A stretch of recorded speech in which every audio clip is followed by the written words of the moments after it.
Spokane Storytime. Hey, have you ever wondered why there's bison skulls on the Monroe Street Bridge?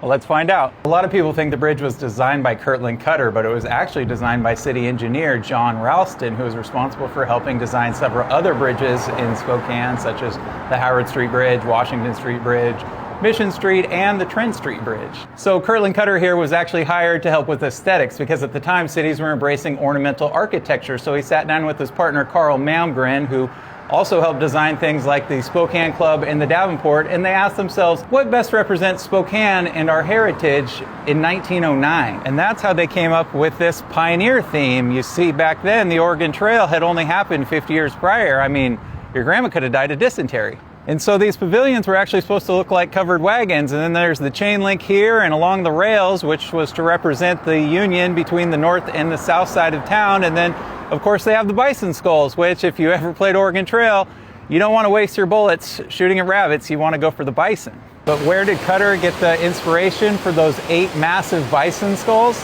It's a bit of Spokane lore. Check this out. So Patrick C. Shine was the 3rd owner of this historical home up here in West Central called the Muzzy Mansion. And he took a trip to Alberta, Canada, and he spotted this huge bison skull sitting out in a prairie all sun-bleached and decided to bring it back here to Spokane. And when Patrick Shine got back to Spokane, he hung that skull from this very garage up here in North Spokane, and it must have caught Kirtland Cutter's eye because he was inspired to use it as the model to create the molds for the 8 bison skulls that went on the Monroe Street Bridge. And no one really knows what happened to the bison skull after that. I would love to find it, so if you have an abnormally large skull hiding in the basement of your historic home, please leave a comment below. But in the meantime, you can go to my website, SpokaneStorytime.com, and get yourself a bison hoodie.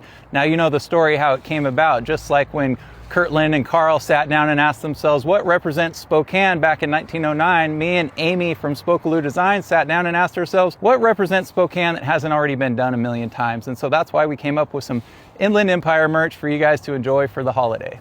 So now if you see anybody out in the wild wearing a Spokane bison hoodie, or every time you drive over the bridge, you can unsee it now, you can look over at your spouse and say, it's because Spokane used to be a frontier town like the Oregon Trail.